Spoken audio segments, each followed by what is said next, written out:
करने की इच्छा, दूसरों के सामने अपनी बड़ाई के प्रदर्शन करते रहने की इच्छा आदि महानगरीय स्त्री पुरुषों, विशेषकर उच्च मध्यवर्गीय स्त्री पुरुषों में देखने को मिलेगी।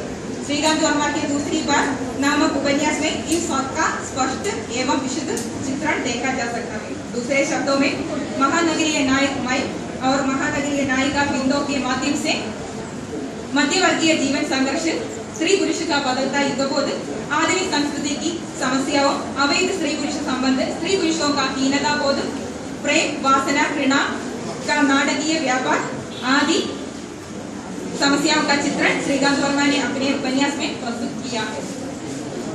ये समस्याएं वर्तमान समय में भी चालू रहती हुई दिखाई पड़ती है। श्रीकांत वर्मा का प्रमुख उपन्यास दूसरी बार महानगर दिल्ली को केंद्र बनाकर रचा गया है। इसकी प्रमुख घटनाएं दिल्ली में ही घटित होती है। इसमें दिल्ली के उच्च मध्यवर्गीय स्त्री पुरुषों को केंद्र में रखकर उनके बीच की समस्याओं को उकेरा गया है।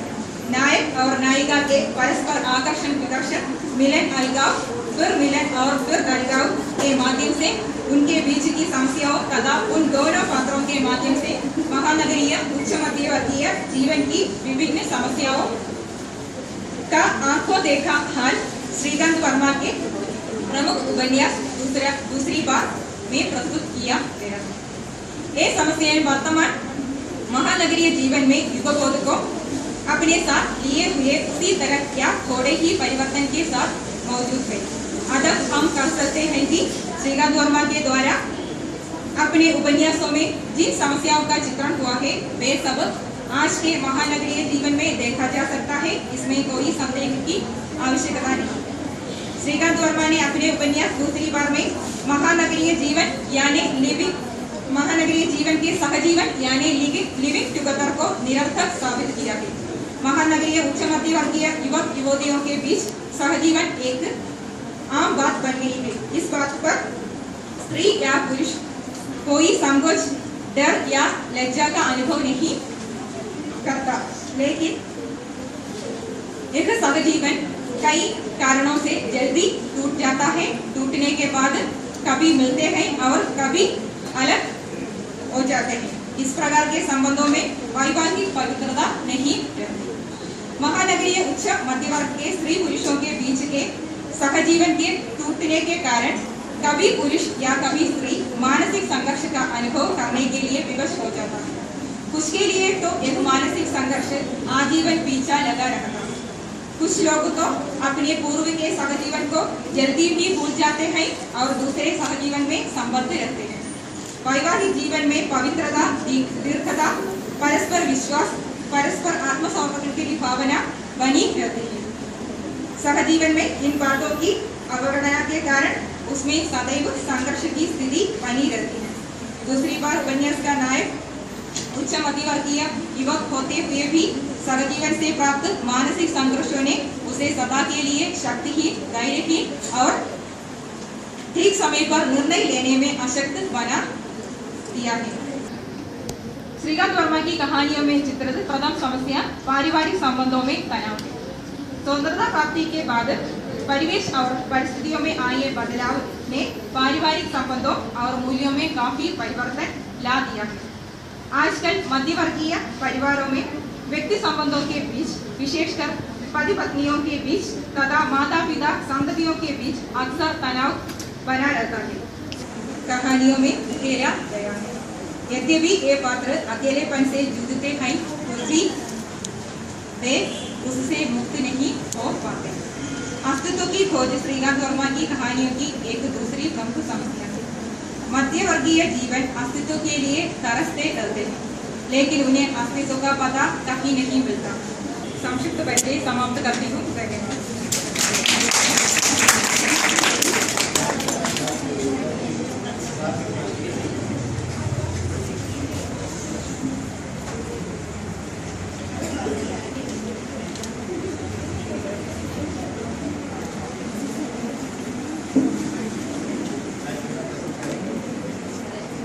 विषय से संबंधित कोई शंका या प्रश्न?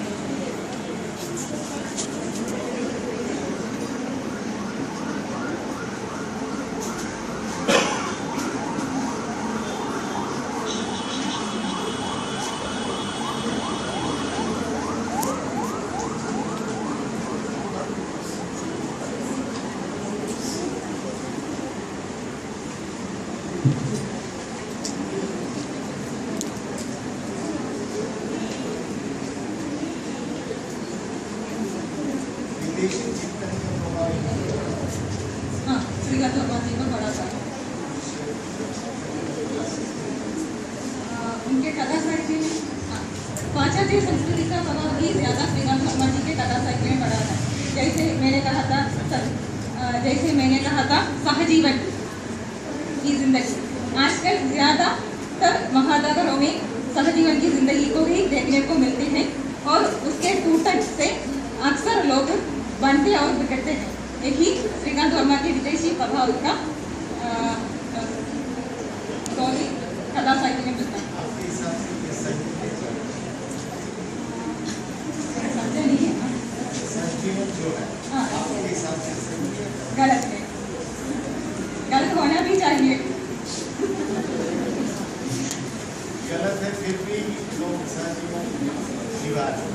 क्योंकि वो वैवाहिक बंधन में बांधना नहीं चाहते, क्योंकि कोई उत्तरदायित्व तो उनके ऊपर वो लेना नहीं चाहते, इसलिए। ट्यूमर के नायक के बारे में बता सकते हैं? ट्यूमर का नायक अक्सर संघर्ष में रहा करते हैं। वे निर्णय लेने में अक्सर असमर्थ थे, क्योंकि उसे किसी की सहायता की जरूरत है, लेकिन वो अपने मन की बात किसी दूसरों से नहीं बता सकते। यही ट्यूमर के नायक की खासियत है। आप में से कोई प्रश्न?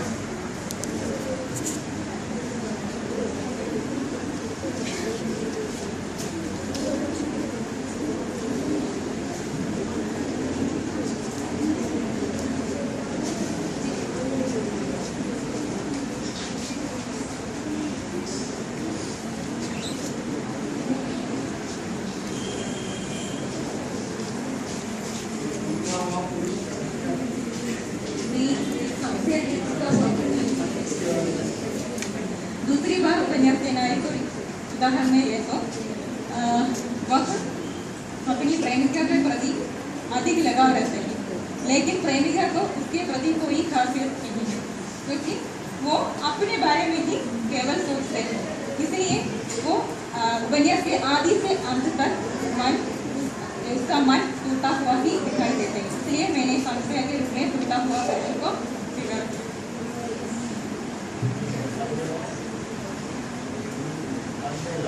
हाँ, वन वे लव।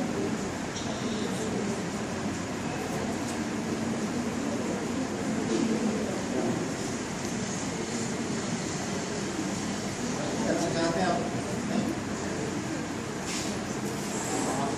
इस सफल मुफ्त मौखिक के बाद मैं संस्कृति देता हूँ कि श्रीमती जो भी राजकोट श्रीकांत वर्मा का कथा साहित्य मूल्यांकन विषय पर विश्वविद्यालय PhD उपाधि प्रदान कर सकते हैं।